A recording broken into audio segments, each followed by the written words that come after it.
How to add a background song on Snapchat. Hello guys and welcome to our channel. So to do this we just have to go on our Snapchat app. Here as you can see I am on my camera.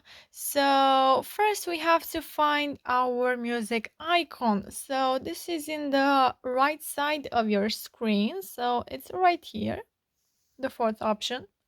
And then from here you can choose what music you want. So I will choose this one, and from here you can take a picture, and this song will be in the background of this picture.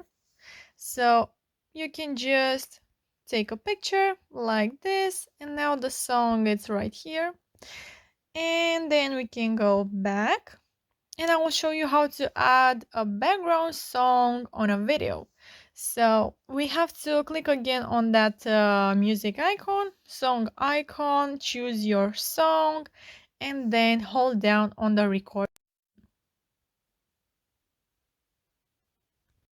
So once you did that, as you can see, our music, it's already on the background. So yeah, you can now click on this yellow button and click send to, and you can send this as your story or to a friend.